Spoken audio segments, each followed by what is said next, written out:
Heading to Las Vegas to catch the action at Allegiant Stadium? Skip the traffic and the sky-high room rates of the Strip.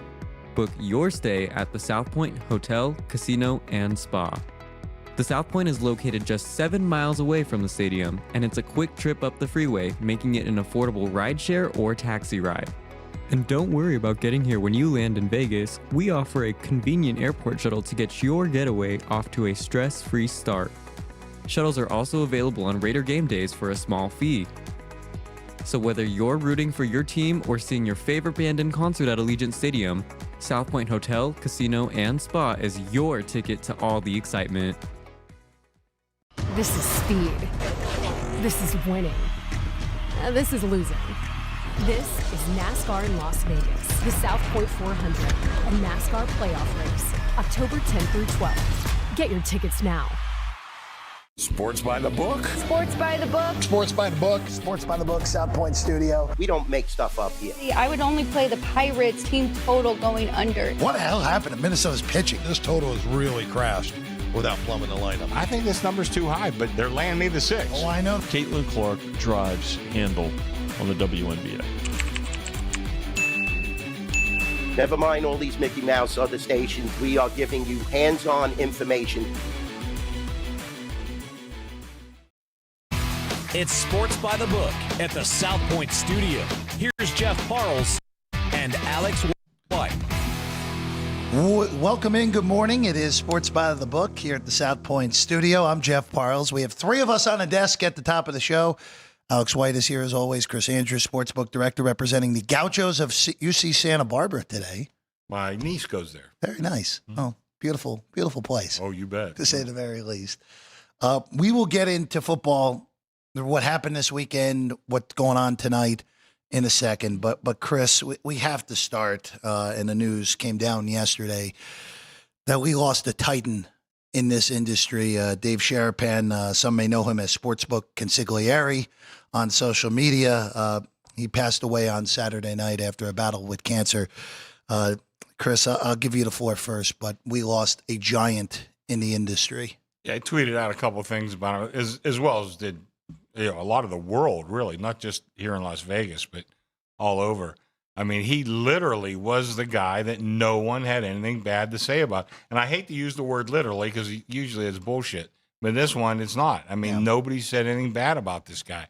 I got to know Dave. We worked together at the Golden Nugget back in like 03, 04, 05. And, we just kind of hit it off right away. He's one of those Pittsburgh guys. We had a very similar sense of humor, very similar upbringing. And the story I told that picked up a lot of traction on Twitter, which is a true story. I was an usher at the Civic Arena, and they had a thing. And by the way, Dave Damashek texted me because it was called Scoro. There was you see it, they'd put a board in front of the goal, and there was like a little slot like this big. Nobody ever came close. Well, I wrote down that Dave was 12. I think I look back, I think he was more like 8.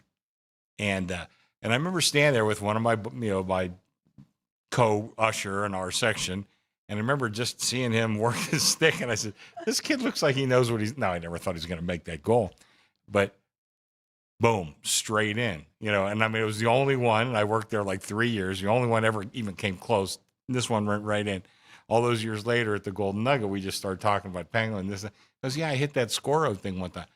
That was you? I can't believe it. I mean, I was there that night, and it was him. But he was universally loved, and I used to tease him. I'd say, Dave, when are you going to get like a real job? But he created a space for himself in this industry because he was doing news spots, I know, back in Pittsburgh, among many others. He had his own show, him and Matt Peralt, Bostonian versus the Book, which was an excellent show.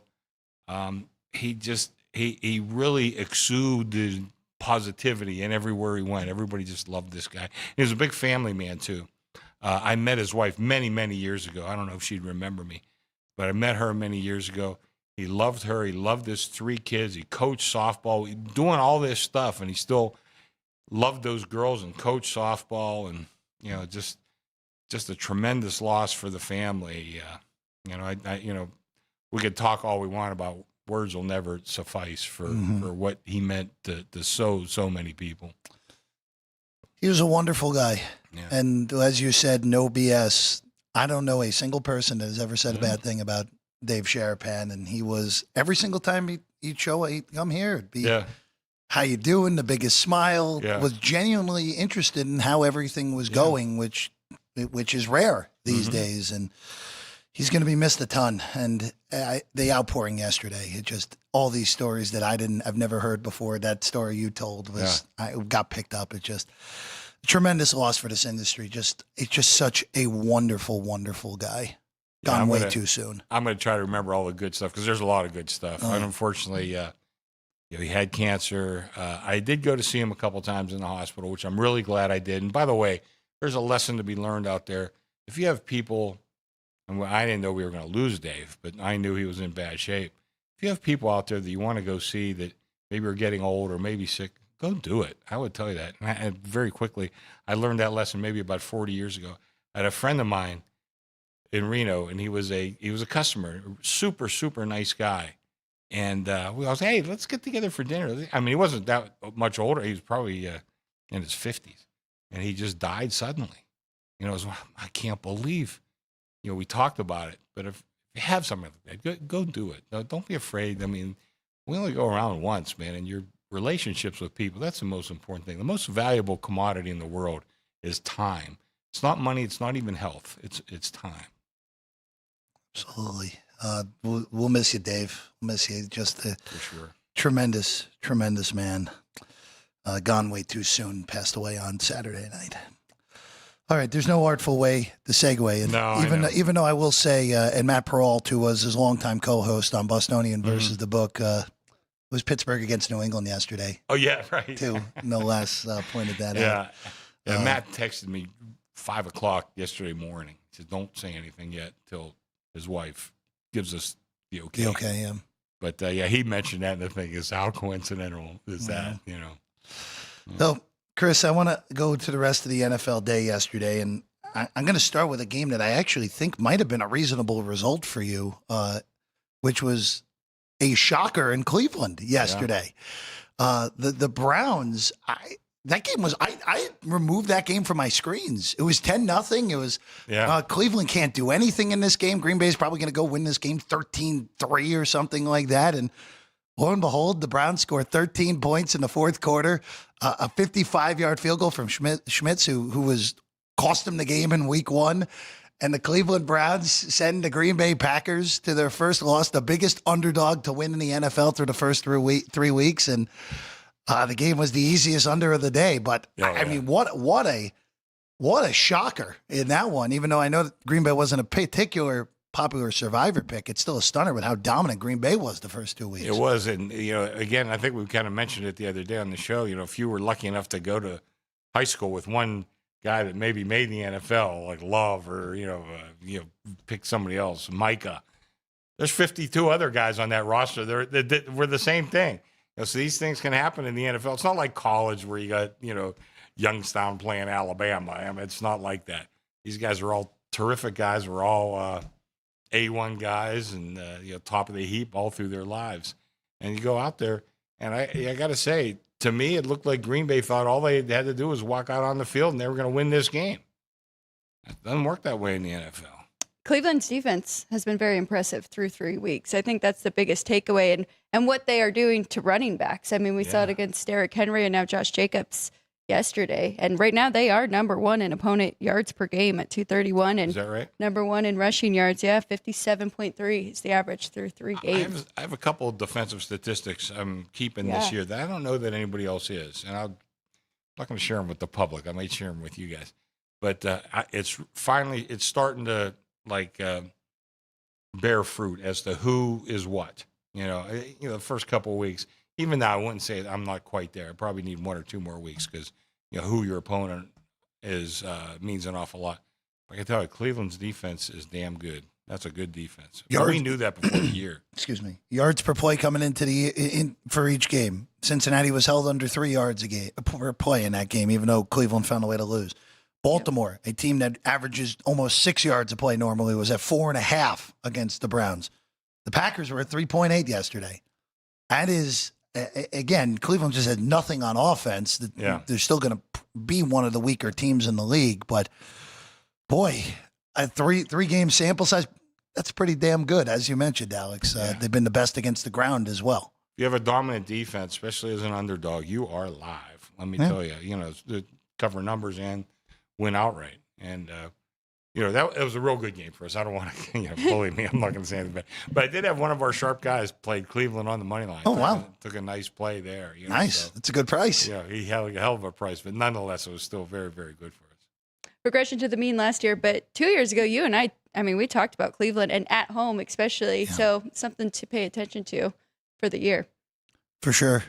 Again, just wish they had a little more on offense. Then it could be, again, the AFC looks way down as a whole, which we'll get to two of the better teams in a little bit. All right, let's go to the disaster of disasters for bettors yesterday. Eagles win by 7, despite never being within the number until it was 000 on the clock. Jordan Davis ran way too fast for a guy over 300 pounds to get in the end zone. It was the fastest whatever the system is. StatCast is the baseball system, but it's the same sort of thing in the NFL. It was the fastest speed ever recorded on someone over 300 pounds. Okay. That's been going for about 10 years. That touchdown at the end on the blocked field goal. What was that? Thank you, Ryan. Next gen. Rams were dominant for 2.5 quarters, and then the lights went out for LA. And look, credit the Eagles. They took full advantage. They win the game 33-26. The Eagles are 3-0 on the year now after beating the team that nearly took them out of the playoffs a year ago. Stafford did not play that well. He played good, but not great. I think if he'd had a great fourth quarter, we wouldn't even be talking about this. But he wasn't great. And again, I think I went on, I don't know if it was last Monday show or Friday show. I said, Jalen Hurts, he doesn't get the numbers these other guys get, but this guy knows how to win football games. Just stupid little things that he does right. Ryan and I talked about it at lunch the one day. The one coach tells his quarterback, he says, your best friend is your punter. Don't be afraid to, especially when you have a good defense. This isn't college. You don't have to put up 48 points to win. You get like 24-ish, you're going to probably win most games. So don't be afraid to punt the ball. That's okay. And Jalen Hurts just has a great grasp of what it takes to win football games. And I'm not sure how great he was yesterday, but they still won that game, and that's kind of what he does. Crazy stat that is floating around out there is Jalen Hurts is 17-0 in his last 17 games when starting and finishing a game. Really? So we'll have to double check that. But no, that's right. Yeah. That's right. The only game they've lost in their last 17 was the game against Washington where he left with a concussion. Yeah. That was it. And also too, I know in Philadelphia people were getting impatient with A.J. Brown. A.J. Brown made the two most important catches of the game, basically, extending those drives until Smith caught the touchdown at the end. Yeah, wide receiver is just a weird position. Sure is. I mean, how many offensive plays are there in a typical game? 70-ish. If you're 10 targets, that's a lot. Yeah. Well, that's only 1/7. Right. I mean, the other time you better be doing your job, which is probably blocking, or just, whatever else the coach has you doing, It's a stinger for the Rams. It really was. Well, I mean, the Rams held. That actually worked out really well for us, I hate to say. Oh, it did? Yeah. Oh, okay. All right. Not for me personally. I gave out the Rams. No, I had the Rams too, and the head sunk into the hands as soon as I saw the ball go there. Side. What doesn't hit the account though. But just real quick for Barkley, if you told the Rams, they held Barkley yesterday, 18 carries, 46 yards. Yeah. That's 2.6 yards a carry.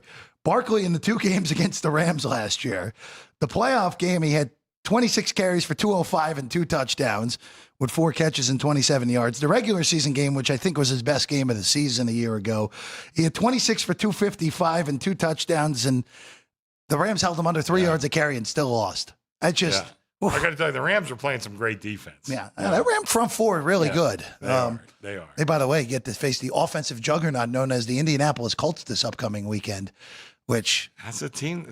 They look good. They're starting to worry me. Well, I'm not worried. We don't have any exposure on them, but they're starting to look pretty darn good in a very weak division. Even though I will say, Brian Callahan made one of the more ridiculous coaching errors I've ever seen yesterday. What did he do? End of the half, they had 4th and 1. Didn't make the decision quick enough. So they don't even take the time. They get hit with a delay of game. So it's 4th and 6.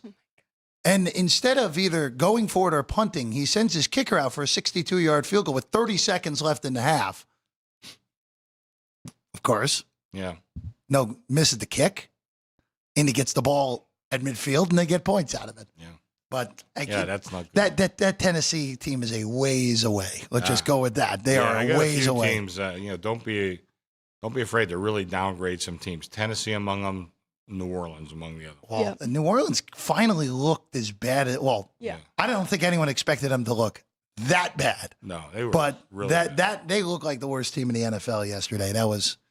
I mean, Seattle didn't even really do that much, and they scored 44 points yesterday. I did want to talk about Wilson. Yeah. For the Giants. Yeah, Chiefs and Giants. Chiefs win by 13. And I'm going to yield the floor to Alex in a minute because she has a great stat on this too. But I always like to look at QBR. Wilson, first game, his QBR was 3.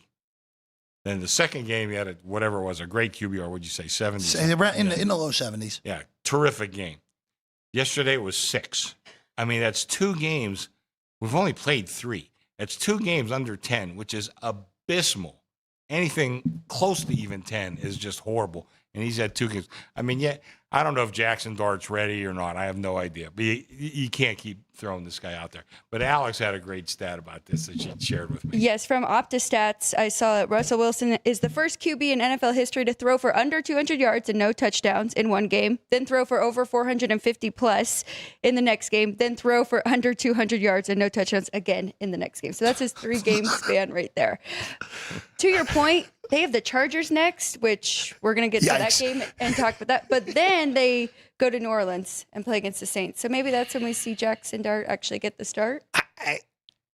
How could you not at this point? Yeah. That's the thing. That's what how could you not? You're playing the Chargers. Great. Throw the kid in. I mean, Yeah. I mean, that's why you drafted him in the first round. The kid, listen, I know an SEC schedule is not the same as an NFL schedule, but it's going to prepare you as well as anybody else for this league. Throw him in there. I mean, it can't be worse than what we've seen out of Russell. Yeah. If they don't start him this weekend, all right, whatever. But if he ain't playing in New Orleans, like, what are we doing here? Yeah. I know that's a difficult place to play, but the Saints are terrible.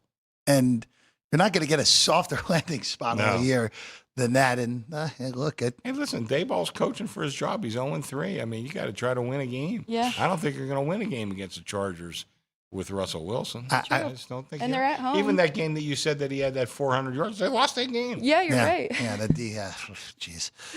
Dallas, talk about bad defenses. Dallas's defense might just be.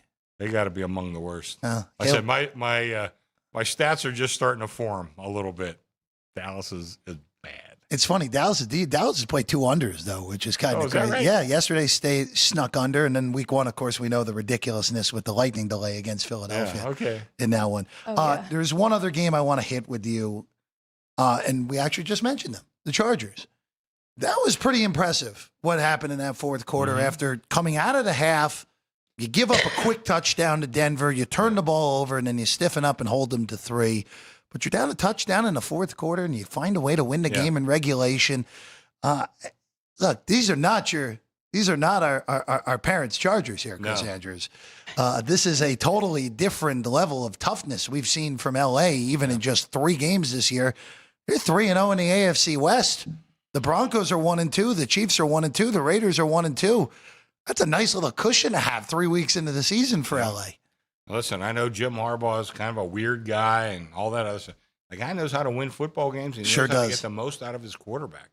I mean, like we said, Justin Herbert's always been just a notch under the great ones. Just a notch. But I think we all saw that the ability was there. Just had to put it all together. And I think with Jim Harbaugh, he's getting there. I mean, again, talk about Jalen Hurts doing things necessary to win football games. Justin Herbert's kind of getting there too. I'm not ready to give him that crown just yet, but the way Harbaugh's going with Harbaugh's history, I got to think the best is coming for Justin Herbert. And just this team, looking at the box score outgained the Broncos 376 to 265, and time of possession 36 and some change to 23-40 for the Broncos. That's Jim Harbaugh all the way. Yeah. The game-tying touchdown throw to Keenan Allen was as good of a throw as you'll ever see. I mean, he had to legitimately move his arm as he was going back to get the ball around the defensive player's helmet and then threw a strike 30 yards down the field in the perfect spot. I mean, that was just so good. He has talent. Like I said, it's just been that little notch below, but maybe not anymore. No? Well, a lot of it is confidence, right? And I mean, Jim Harbaugh has just instilled this confidence in him in the last 2 years. He was so excited to work with him, and just as, and especially after some rough years that we've seen for him with some of the coaches there. Well, I will say, just coming off that playoff game in Houston, that disaster, you never know. Like, could that just could that snowball? And obviously, he's played the best football in his career through the first 3 games. And piggybacking on your last point, Justin Herbert's previous coaches, the Harbaugh, were Staley, who ended up being an all-time disaster, Anthony Lynn, who's not good, and then at college, he was coached by Cristobal. Like, I forgot about that. Like, this is like this. Like, we're going like Mario Cristobal is a better college coach than either of those guys were NFL coaches, obviously. But he still knew how to lose games with Justin Herbert. 100%, 100%. Geez, I forgot all about that. Yeah, that's good. I mean, he went from he got an elite coach now, and boy, the Chargers are. How much does that mean too, especially for a quarterback? And so much. and in this sport in particular too. All right, we'll get to the Monday night game in a little bit. I want to flip over to just hit some college real quick with you. Not that I have much to say about this, but Chris, what Indiana did to Illinois was just just vicious on Saturday night with the Cignetti does not mess around, and we kind of should have figured that. If he had the opportunity to lay the lumber, he was going to lay said lumber. 63-10 was the final, and quite frankly, it wasn't even that competitive. It really wasn't. Earlier in that day, Montana, and I follow the Montana schools. I got kids up there. Montana crushed Indiana State. So I'm thinking, wow, I mean, okay, Indiana beat them by 70, big deal. Had nothing. I mean, I would have taken 7 had I seen it in the contest. I definitely would have taken 7 on Illinois. I thought that number just got out of hand. Man, was I lucky that I didn't see that 7, because you're right, Jeff. It was one of those deals where, they won by whatever it was. By 53. It wasn't that close. Yeah. It really wasn't. The craziest part about that is if you look at the numbers, of course, Altmaier was sacked a bunch, but they had 2 rushing yards, the box score says now, to 312. Total yards was 579 for Indiana to 161 for Illinois. Wow. It's rare. I haven't had a chance to go through all the college boxes yet. I'm going to do that as soon as I get out of It's rare that a 53-point margin actually doesn't tell the story of how big of a mismatch it was. But that was. Yeah. Now they go to cow. Iowa this week, and tricky spot. Oregon on deck. That's going to be. I think the number's a little too high. I thought 7 and 7.5. We're running the game 7. Ooh. Iowa has a way of keeping these games close and even winning a lot of these games. Iowa had a pretty rare high-scoring affair on Friday night, Their but they offense found is better this year. Yes. Well, now that they're letting Gronowski actually do what he does best after whatever that was against Iowa State a few weeks ago. Another big result, and this game was tight. The fourth quarter was a domination, though. Texas Tech just laid it on Utah at the end of the game without Baron Morton, no less. Yeah. Because Morton got hurt. I think he's okay this week. Yeah, I'm not sure they were playing the right quarterback, personally, with what I saw from Hammond. Well, if that matters. Supposedly he's okay. But 34-10, Utah, really the story of the game was Utah self-inflicted wounds. They had a touchdown called back on an illegal man downfield. They may have flipped the tide early. They're blown assignments, just a lot of uncharacteristic things from a Kyle Whittingham team. But we've always known the talent has been there at Texas Tech, and they put it together with this blowout victory here. Well, the big question was quarterback. When you looked at their roster, we didn't know what we were going to get out of their quarterback. But, Jeff, the way you kind of indicate, we might have 2 quarterbacks there that are fairly similar and look to be extremely competent, I would say, for all the rest of the talent that's around there.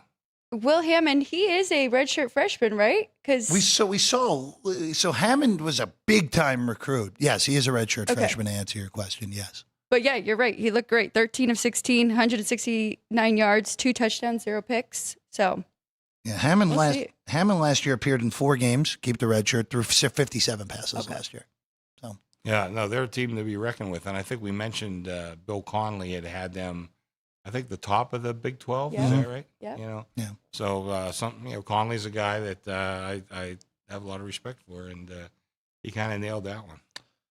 Arizona State also beat Baylor as well. So It was a good game. Yeah, close game, but those are the biggest results in that conference over the weekend.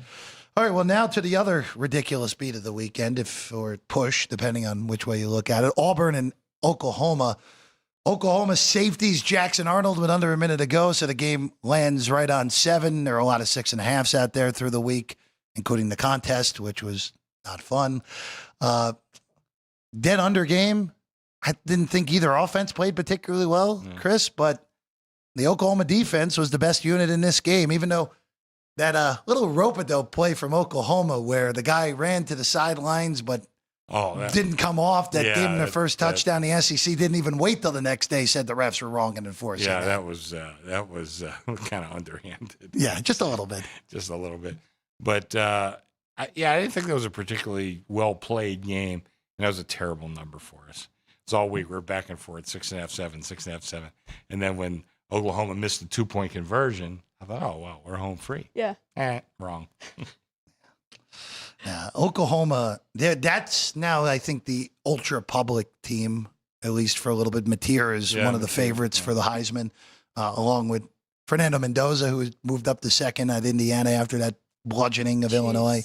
That Heisman race is going to be something else. I think those favorites are going to change at least 10 or 15 times. One other guy that up until last week was picking up a lot of traction, Sagapolatelli. Oh, well, California. geez, I mean, what a disaster that was. Wow. We never saw that coming. I mean, we had all the money on California. We closed the game 14.5 on the road. And I got shut out. 34-0. Yeah. I keep, Alex knows how I do game power scores, and theirs was remarkably bad. Oh, I bet. Like, remarkably bad. Well, San Diego State got destroyed by Wazoo 2 weeks ago also. It just, I don't know. I mean, that game was, that was another one, 34-0. It may not have, final score might have been in. Like I said, I haven't gone through the boxes, but I was watching it on the internet before I was going to bed. Because we needed the dog. Yeah. No sweat. Yeah, it was, I just kept watching it, just, kept getting better and better for us. Yeah. Yeah, it was 6.3 yards a play to 4 plays for Cal, and Cal was negative 3 on turnovers. That's usually a good recipe for getting destroyed. That'll hurt. Yeah. Alex, you have one more game you want to hit on real quick? Well, we have to bring up Dabo's team here. Oh, yeah, okay. And I know that I'll tell you right now, I did not have a great weekend contest-wise. And neither did I. My 2 clips that are out there both hit with, kind of our head-to-head, which was very fortunate for that one too. But besides that, it was pretty brutal. I was 3 and 4, so, you're preaching to the choir here. That was my 2 on Westgate, but Cirque Invitational was even worse. But a lot of people laid the lumber with Clemson for contest too. Oh, wait, that was good. That was good result for us. Okay, because they thought that was the official bounce back spot. But you never want to go up against Fran Brown when he has an opportunity to do this to a team. And that was in the back of my head. He did it to Miami last year, right? And so True, yeah. We were talked about last week. We kept saying, well, Clemson only has 1 conference loss, and now here they are. Now they got 2. Yeah. So. But they look bad. I mean, it was a thing. And afterwards, Dabo looked like a beaten man. He really did. He did. He's not my favorite guy either, but I don't like to root against people too much, but, it's a 0-sum game. One guy wins, one guy loses. When you talked about not to be afraid to be aggressive on NFL, same thing here for Clemson, right? We don't need to keep them floating there with the talent that is their power rating. I just went through my first draft of my power ratings. Like I said, I'm going up and I go through the boxes, and my second draft is usually a lot better. Although they didn't show results last week, but usually it's a lot better. But my first, how much have I lowered Clemson from the beginning? Because I had them as like as a legit national championship contender. So I lowered them either 7 or 9 points. I forget. That's a significant drop. Yeah. It was a 6-1 dog that really didn't have much doubt in the game either. I mean, that just This is a Syracuse. Also, Syracuse lose Stephen Angeli for the year with a knee injury, a very ugly-looking knee injury at that. That's but right. Look, Clemson has to be perfect and get a lot of help at this point, and they are definitely not. They're just not that. They're just not that good. Yeah. We just whiffed. We whiffed on what we thought the talent was, and Klubnik has gone backwards. That defense has not been good. That is heading towards a very ugly divorce between Dabo Swinney and Clemson, whether it comes this year or later on. It is not going to be pretty. By the way, next up for Clemson, North Carolina, who also looked terrible over the weekend against a not particularly great Central Florida team. No. No. Wasn't there some Terrible. pictures Terrible's of kind. Belichick and his girlfriend before the game? It's like, It's yeah. let's just Wait, say is she Yoko Ono? Is that kind of what she's going to be right now? that's John Lennon's wife for the people that are of our age here, Chris. Yeah, I know. John's been gone since 1980. I kind of forget about that. Yeah. All right, Chris, before we let you go back up, we got to hit tonight with you, and then Alex and I will give all of our looks for tonight's gigantic showdown in Baltimore. Lions and Ravens, they're both 1-1. Ravens, you currently have as a 4.5-point favorite, a total of 53.5. We know Lamar Jackson's been dominant against the NFC. We know Detroit is not quite the same team outside as they are indoors. Well, what are we looking at here for the books' perspective? Early push was definitely on the favorite from the public. We're starting to see some wise guy money, though, showing up on the dog. And I think there were some 5s in the market. I'm pretty sure they're gone now. And they're even taking 4.5. Haven't moved it quite yet. I think it's trending that way. And I think you'll see this game close at 4. Wow. Total wise, it didn't jump up too much, too fast. So sharp money's on the under. Okay. Again, the public. Right. The public, They'll show. The public will go to, you know what? The public doesn't want to think about betting these two teams under. Oh, I no. can tell you that. No. Well, Oh, there we go. And there's you'll have to call Pam back on that one. That's there, Chris. my wife. Yeah. But there you go. Lions 4.5. Alex and I will have our full look at tonight's game in a few moments, and we'll also look at the very small baseball card. Chris, let's go back to work. It's a pleasure as always, and good luck. I guess good luck tonight, because I'm not gonna have. I don't know how much I'm gonna have on this game. I don't even know what I'm going to need yet. Yeah, so I don't know. We'll see how we go. All right, guys. Absolutely. Have a great show. I'm glad we had a chance to talk about Dave Sharp. Absolutely. Have a great show. We'll take a quick break. When we get back, our look at Monday Night Football, Sports by the Book, South Point Studio. We have 11 amazing restaurants featuring a wide variety for every price range and appetite. South Point's Garden Buffet has something for everyone at unbeatable prices. Or, if hunger strikes in the middle of the night, join us at Coronado Cafe. The American menu offers breakfast, lunch, or dinner 24 hours a day, plus a Chinese kitchen for authentic Chinese dishes from 11 a.m. to 11 p.m. From steak and eggs to wonton soup, it's fast and friendly service 24/7. When you need a quick pick-me-up, you can find it at our state-of-the-art Starbucks just inside the main South Point entrance. Order ahead with the Starbucks app for easy mobile order pickups. Or enjoy your favorites in the relaxing dining area anytime, day or night. If you love Mexican food, Baja Miguel's has all of your south of the border favorites. There are dozens of classics to choose from, like fajitas, ceviche, chimichangas, tacos, and more. And for spirit lovers, Baja's colorful non-smoking tequila bar is right outside.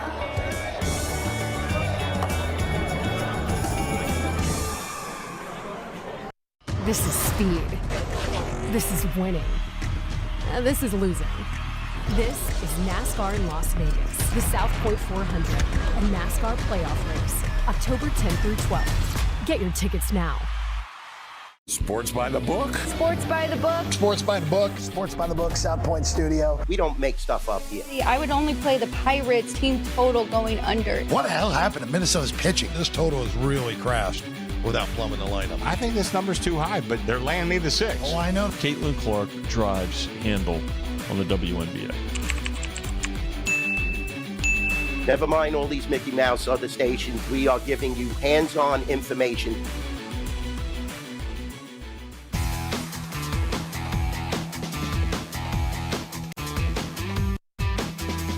We're back in at Sports by the Book, South Point Studio. Jeff Parles, Alex White. Big thanks to our guy, Chris Andrews, for hopping in, as he always does on Monday morning, to recap what we had across the sports landscape for the weekend. It was a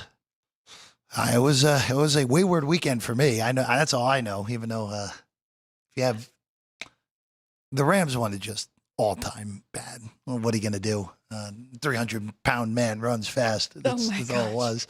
At the end, it really just everything lost its mind. It was a pretty boring early slate in the NFL, and then it just went totally insane over the last 35 minutes. Where Tampa almost blew a 17-point lead to the Jets. Well, they did. They ended up kicking the field goal at the end. Packers blew their lead. Falcons, we didn't even make Falcons get shut out by the Panthers, which might be one of the more embarrassing results we see all year. Minnesota beat Cincinnati by 1 billion. Just weird slate. And we get to end it, Alex, with what is a dynamite Monday night game here between the Lions and the Ravens. And let's just start 4.5, 53.5. Baltimore favored. Alex, help me out here because I like Baltimore to win tonight, but I don't know what else I really can do here in this game with, again, the Lions 1-1 coming off a great performance in Baltimore, coming off a dominant second half against Cleveland. So I really have nothing on the side. I made it 5 and lean a little bit to the Ravens being at home and just Lamar Jackson's record against NFC teams. So a little bit of a lean that way. And I hate to say it, but I like the over. I made this game 57. I still have the Ravens as the number 1 offense in the league. I think they'll get going. I would like to see a bounce back spot here from Derrick Henry after being held to 23 yards on 11 attempts in his last game against Cleveland. So, and I think we're going to get some points from the other side as well. And the Lions have historically been very good on these standalone spots, especially offensively. Some injuries, both sides defensively. So I think 53.5 is too low. And it's a high total. I think it's the highest one we've seen on the year, but I still like it over. You know, my only concern with Detroit in this game, and again, I don't love Baltimore's defense. I think they're good. I just don't like the way they're coordinated more so than anything. The talent's obviously non-deniable. But the Lions are just not the same team outside as they are inside. Look, that got completely out of hand last week against the Bears, in part because of, the Bears defense was banged up and they didn't play well, which is a bad combination. And they lost Detroit was +2 in the turnovers and they cashed them both in. So, yeah, it was a blowout, but were they 31 points better than Chicago? Probably not. Baltimore, it's the same sort of thing, though, with last week, right? Where that game was close at halftime. That game was really tight at halftime. It was 10-3. And then Baltimore put 31 points on Cleveland in the second half because Cleveland started turning the ball over. Right. Which, again, that kind of the tale here. Who's going to turn the ball over tonight? Who's going to force turnovers? I'm expecting Goff to turn the ball over much more than Lamar in an outdoor game on the road against, again, a guy. I mean, Lamar has owned the NFC. Owned it. Only 2 games he's lost in games he started. So he has just owned the NFC through his career. And again, I like Baltimore. I wish the money line price was a little bit cheaper than -240. And even if it was $2, I'd lay it tonight.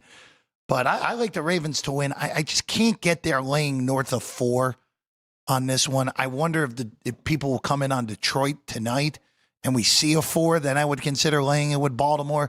But they're better. Yeah. Lions are not if this game was in Detroit, it'd be a totally different handicap. But I like the Ravens to win this game tonight. If we see a 4, I'll end up laying it with Baltimore. Well, according to Chris, he said there's some Sharpies are coming in at 4.5. Yeah. So I agree with you. Nothing for the over. Is this too high for your? I'm just going to stay off. I would, if you told me 28-24, and it just sneaks under, I wouldn't be shocked. If you told me 31-28 and it flies over, I wouldn't be surprised. By the way, you got to get the 53.5s now. A lot of 53.5 just moved to 54. in other places. Not here at the South Point, but other places. But you got to get that 53.5 now if you want the over. You see on your screen the anytime touchdown props from DraftKings and FanDuel. If it's a star next to it, FanDuel pricing. If it does not, it is DraftKings pricing. That is a really good price on Jahmyr Gibbs at minus 125. That is as cheap of a price as you're going to see all year. Yes. Now, not the greatest of matchups for Gibbs against Baltimore, but boy, that is, I don't ever really love laying touchdown prices, but that's as good of a price as you're going to see all year. Maybe you go with Gibbs and Henry parlay today to just turn it into a plus price. Say, you know what, both number one running backs are scoring touchdowns here tonight, Alex. I don't hate it at all, unless you want to go with Lamar Jackson instead of Derrick Henry, but I definitely think that's a good way to lean. The Ravens have been crazy. I mean, Mark Andrews hasn't really been targeted, even though he's been out there for a ton of snaps. I mean, they are just going way down the list here for wide receivers who have scored touchdowns so far this year. So, I mean, do we go with that? Do we think we see the same? Zay Flowers he's, I think, 5th most receiving yards on the year. So he has definitely established himself as the wide receiver 1. Yeah. But to score, it's kind of wide open. Well, so real quick, I'm happy you brought that point up with the tight ends.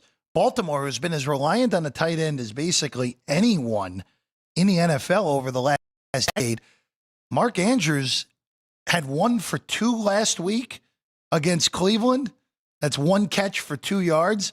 And in Buffalo, he had 1 catch for 5 yards. So through 2 weeks, Baltimore is by far worst in the NFL with tight end yardage and receptions, 2 for 7. Which is beyond bizarre for what that franchise has become accustomed to. Devontae Walker had 2 touchdowns last week, which if someone had that, God bless. In all honesty. Hopkins has scored both weeks. You're still almost getting $4, almost $4.50 with him. Yeah. I don't know. I mean, do you want to go down the board on Tylan Wallace or Justice Hill? Baltimore does have weird guys score touchdowns all the time. But I don't know. I think you're needle in a haystack, right? Yeah. Like you're pulling straws. You're hoping to get the best one. So I don't know. Like I said, I think even though it's minus 125, Gibbs would be the favored one tonight, which probably means he won't score. But that's okay. It's just the way we've been running. At least I've been running this weekend. Nope, I like Gibbs as well. I think he'll definitely get into the end zone, or has a very good shot, and you can tell by the odds right there. Almost even okay with looking at both of those running backs, whether it's receiving yards or rushing and receiving yards tied up. Because Gibbs, right now, you're getting a very low number because we haven't seen a whole lot of him yet. So his rushing yards, I believe, is like 50. Here at the South Point, Jahmyr Gibbs is 55.5. Yeah, that's pretty good. Last year, his median number was 70, closer to, so.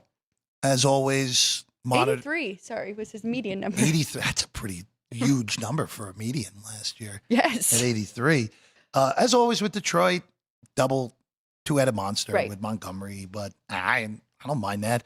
I will say for Baltimore's defense so far, last week, Cleveland at 115 yards rushing, and everyone who had, other than Dylan Sampson, everyone had over 5 yards a carry last week. So they did struggle a little bit with the Cleveland end. And then, of course, against Buffalo, as we know, they gave up 108 rushing yards, but Buffalo was chasing the game.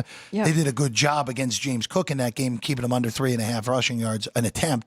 So mixed bag from Baltimore so far. Really just, we'll see. I just I really feel confident that Baltimore is going to win, but once we throw spreads into it, this really makes this a very difficult handicap here tonight.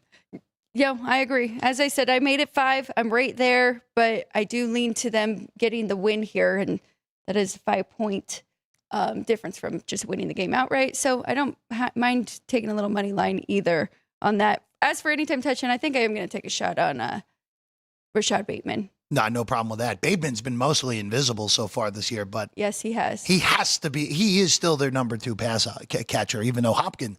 I can't believe how good DeAndre Hopkins has looked through 2 games because he was totally finished at the end of last year with Kansas City, and he looked good. They look revitalized in Baltimore so far. And it'll be very interesting to see what happens when Likely comes back because maybe that has something to do with them, where they had both tight ends out there a lot of the time. So we'll see. But right now, I'm definitely leaning on the wide receivers, so don't mind taking a shot. So this week, Alex, you and I will have power rankings in both the NFL and college football. College football tomorrow on the show, along with our Heisman Trophy checkup tomorrow, where, boy, the Heisman race is going to be quite the adventure the rest of this year. We also, of course, have our NFL power ratings on Wednesday. We'll check in with the MVP. We'll check in with the awards on Wednesday in the NFL and the Heisman tomorrow. In college, of course, we'll have a full baseball card on the show tomorrow. We do not have a full baseball card, which we'll get to after a quick break in a moment. But it's, we're 3 weeks in, Alex. I know you haven't done your numbers yet, but is this when it starts to really form in a way that you like in the NFL after 3 weeks, or do you still need a little more data in order to be like, all right, I really like where my numbers are at right now? Yeah, I think a little more data. And to Chris's point, like a team like the Colts, right, where it was still doubt in my mind until yesterday, right? And then that kind of gives me a little bit more reassurance, and then you think these teams, but I would like a little bit more.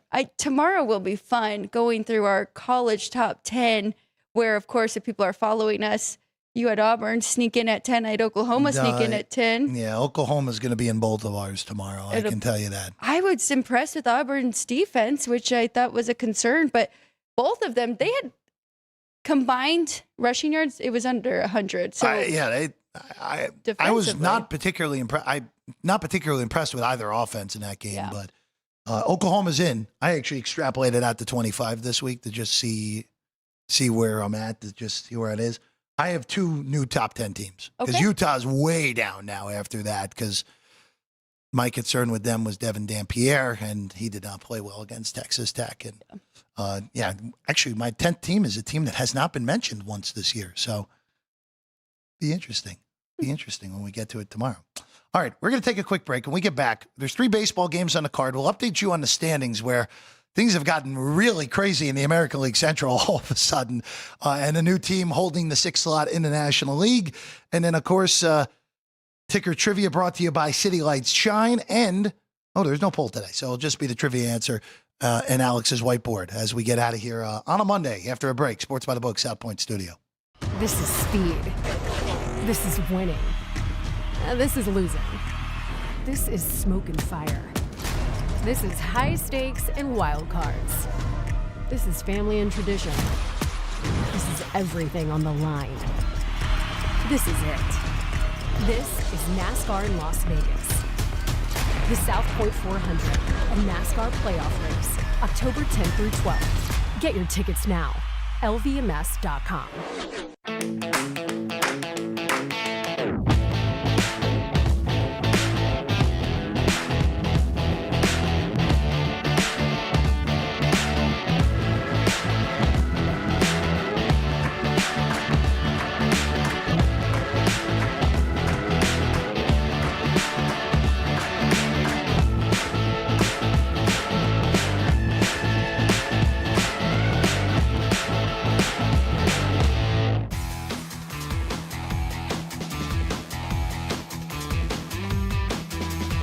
Welcome back in Sports by the Book, South Point Studio. Jeff Parles, Alex White. We got a few baseball games, only National League baseball games today, and very strange. Only 3 games on the card here today, and then we'll have 15 tomorrow, 15 on Wednesday, 12 on Thursday, and then we're into the final weekend of the baseball season. Let's start with the American League standings first, since there are no American League teams in action today, wildly enough. So we'll work left to right on your screen. The Seattle Mariners went to Houston and beat up the Astros all 3 games. They swept them. And credit to the Mariners. They have now, for all intents and purposes, they play Colorado for 3 games in Seattle this week. The Seattle Mariners are going to win the AL West for the first time since 2001. Congratulations to them. Congratulations to Mariner bettors in the division. Awesome job. Job well done. The deadline ended up working out for Seattle, Alex. Is that for sure? For sure? Because you can't congratulate bettors yet. That's a curse. Alex, if they blow a 3-game lead with 6 to go with the tiebreaker with 3 games against Colorado, I will come on the air on Monday and apologize. Before we do anything, I will apologize to everyone if that happens. If they, if it was anyone but Colorado, I wouldn't have said it. But if the Mariners do not win the AL West, first thing on Monday, I will come on and apologize. No problem. That's on camera. That's on film. Okay. I will apologize if Seattle blows the AL West at this point. The Astros. We're going left to right. Real I quick on the Astros. Yeah. And this actually coincides with going a little more to the right here. Houston, if the playoffs started today, would be out because Cleveland has the season series win. And the Guardians, who finally had their win streak snapped yesterday, are in the final wild card. And Alex White are somehow, despite being down as many as 15 and a half games to the Detroit Tigers, despite being down 10 and a half games 13 days ago, are now one game behind Detroit with 3 in Cleveland this week. By the way, guards just have to win the series and they'll be in first place because they'll win the season series even if they win 1, but obviously it'd be a lot more difficult to make up 2 and 3.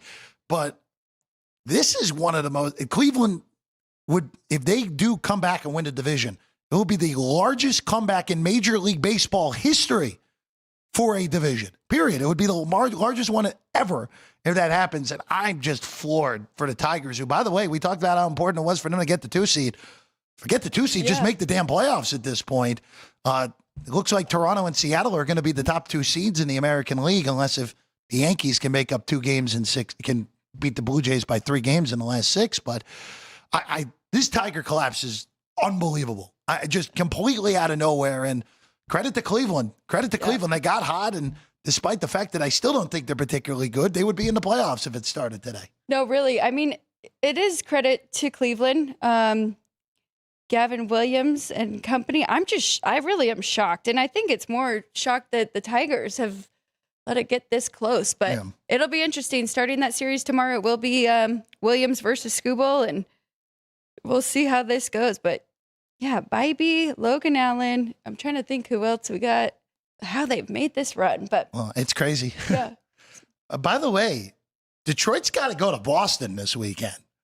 Those games might mean something for the Red Sox, too. So this is you Detroit, you better go to Cleveland and sweep this series. So you're not even like it's if Detroit, of course, if Detroit sweeps Cleveland, it's over. It'd be 4-3. But you better handle your business in Cleveland because forget the division. It might be total missing of the playoffs if you don't handle your business in Cleveland this week. By the way, AL East, as you saw, Toronto clinched the playoff berth. They're the only team that's clinched one in the American League. They're 2 up on the Yankees. The Yankees have a really, really easy schedule these last 2 series. They play the White Sox and the Orioles. So they could go 6-0 potentially. And Toronto has to play Boston and Tampa. Again, Boston probably they're going to need some of those games in Toronto. Again, Toronto's the tiebreak. They're still big favorites, but we have a chance at some real ridiculous stuff this last week in the American League, Alex. So right now, I'm looking at the 3 wild card, New York, Boston. So Boston is in, and then Cleveland. But Houston's still right there. So between those 3, we'd say, I mean, the Rangers have completely fallen off. Rangers got swept by the Marlins this weekend. Between those 3 for the last... Astros, by the way, have their 6 remaining games are in California against the A's and the Angels, so reasonable draw for the Astros. Red Sox, as we mentioned, they get Toronto and Detroit. Difficult. Cleveland gets the 3 with Detroit at home, and then Texas. The Yankees have the easy schedule, and then Seattle has 3 against the Rockies and 3 against the Dodgers, who might be locked into the 3 seed at that point. So. We'll see. On the NL side of things, it's pretty crystal clear 1 through 5 at this point.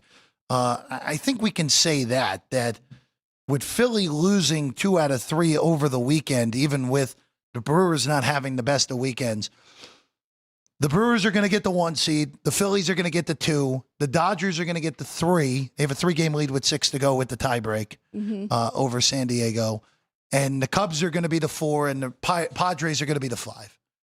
The only thing that's in question now is the Mets have completely blown it now. They would be out as of today after inexplicably losing 2 out of 3 to Washington at home. Reds have gotten hot all of a sudden. They swept the 4-gamer from the Cubs. So Cincinnati, with a home series against Pittsburgh and 3 games at Milwaukee where the Brewers are probably not going to be playing for anything, have a real shot to pull this off completely. Mets have to go to Chicago against the Cubs, who, again, kind of now just get the rotation set for next week. Okay. And have to play at Miami, who the Marlins are all of a sudden, the Marlins have won 10 out of 11 all of a sudden. So Reds have to be looked at as reasonably sized favorites at this point to steal that final wild card in the National League. And I will say, even though you'd have to see Hunter Green in game 1, if I was the Dodgers, I'd be very pleased to see the Reds. You know what? It wouldn't matter if I were the Dodgers. I think you beat whoever it is, but young team as opposed to a team that experienced and played you well and took you to 6 in the postseason. I'd rather see the Reds, regardless of how bad the Mets have been over the last 2.5 months now. So who do the Padres have for their last 2 series? San Diego. Well, here's the other kicker. Arizona's only a game behind also. So Arizona, Milwaukee, San Diego, a game tonight, which we'll get to, and then San Diego ends with Arizona. Diamondbacks, as we talked about, if teams were playing for stuff, it would be a brutal stretch to end the year. Yeah. They have 3 against the Dodgers and 3 at San Diego. So it was tough. Well, the Dodgers are still playing for it. The Dodgers, the earliest the Dodgers can clinch the division is tomorrow. So you'll get full bore Dodger at least for 1 day, probably maybe even 2 if you're the Diamondbacks. Again, this is tightened. This is only a race because the Mets have been the second worst team in the National League since the All-Star break. So Mets have made their own bed, and they might have to lay in it when it's all said and done in the NL side. All right, looking at today's games, there's only 3 of them, Alex, and they were all in the NL. Very bizarre scheduling. The Atlanta Braves, who, by the way, have won 8 out of their last 9, just got hot too late. Yep. Go to Washington. It's Gore and Sale, good pitching matchup. Or excuse me, they're in Atlanta, I should say. Minus 260 on Chris Sale, total of 7. Anything we can do here, Alex? So I lean to first 5 under here between these two. The only problem is the Braves because their offensive numbers are really good and they're batting .309 as a team in their last 7 at .383 on base percentage and a 153 WRC plus. The Nationals on the other side, 57 for WRC plus, 255 on base percentage. Lean to the under. 7, I think, is the correct number. So I'm not going to jump in with the first 5. And I do like the Braves side with Chris Sale going, even though Mackenzie Gore has been better of late. But he just saw this team, went 5 1/3, 0 earned runs in that one. So that does make me a little bit nervous. I trust Chris Sale, even though he just saw this team as well. So it would only be the Braves for me, or maybe a Nationals team total going under, because under is going to be my theme for baseball. Even though I like football over, we're going under for baseball today. I can't really disagree with you on that. Again, Braves just started to run too late because they started this a week earlier. Even they probably would be in the mix right now with how the comical end to the season in the NL wildcard race. Yep. All right, well, this one would be a normally hey, this is a big time game, and it is a big time pitching matchup tonight in San Diego. Freddie Peralta and Nick Pivetta. Now for the Brewers, it's going to be interesting to see how they managed this last week. The bye is all but essentially clinched at this point. Just a matter of how do you manage your pitchers here going into this last week? You're not going to play again and they're not going to play again for 6 days. It would be the following Saturday when game 1 of the DS would be. So Freddie Peralta should be expected to make the start today and probably another start next Sunday, even if he throws only 3 innings in that final day of the regular season, just to get everyone not totally off schedule if you're the Brewers. Pivetta, again, for the Padres, this is likely Pivetta's last start of the year. I would be floored if we see him on Sunday. We probably will see him again next Tuesday in Chicago in game 1 of the National League Wild Card Series against the Cubs, Alex. Minus 115 on the Padres for the full game, even money on the Brewers. Of course, so Brewers did just clinch, so that's why you're kind of seeing this cheap price on the Padres here, which I do think that's a very good price for San Diego, minus 115.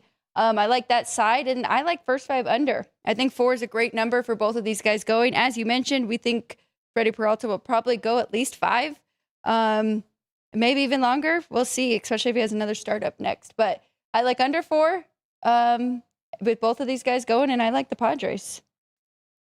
I'm going to put both of those on my board. I would only lean to San Diego here also, but this last week is very difficult. as it always is. And also, too, I know like there will be a lot of conversation of, hey, this team has to win this game. Right. Especially in the National League wild card race.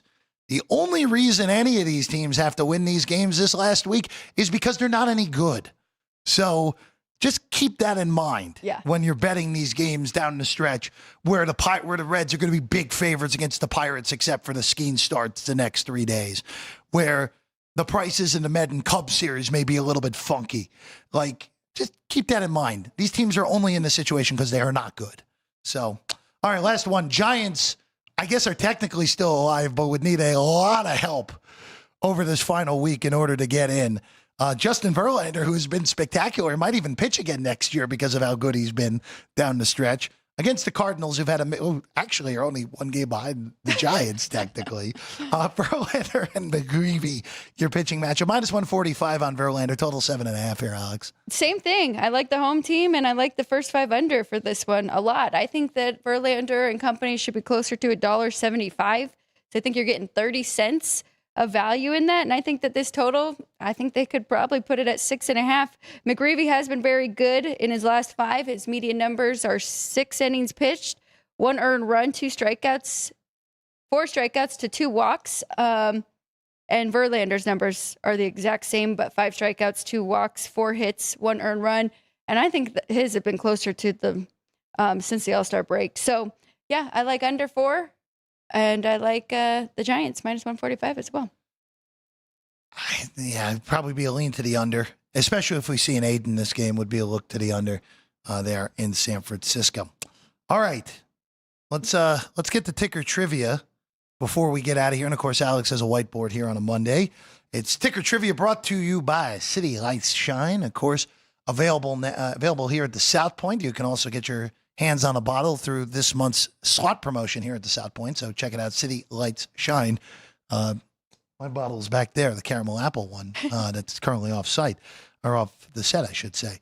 All right, on this date in 1974, it was the first instance in NFL history that a regular season game went into overtime. How about that?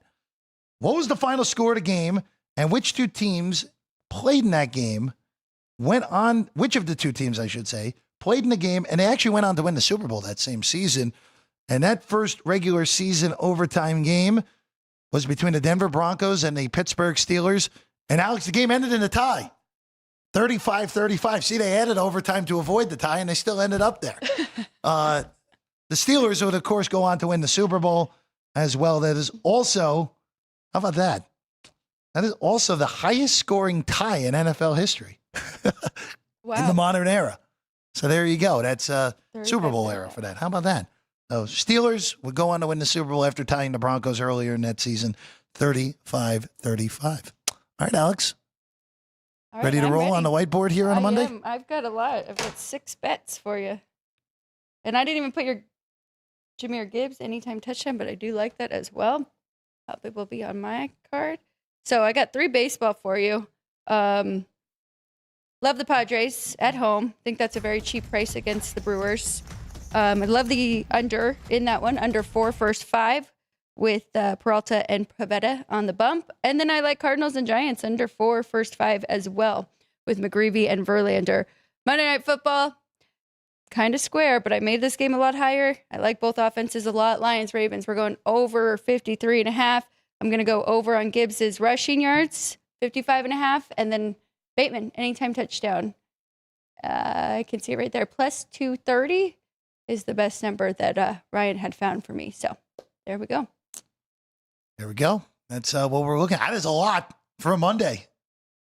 And he also managed to end up on almost all the baseball games today, which would have been impressive. That would have been the first 100% baseball card in the history of the show if you had something on Braves and Nationals. Yeah, that one was tough to really love.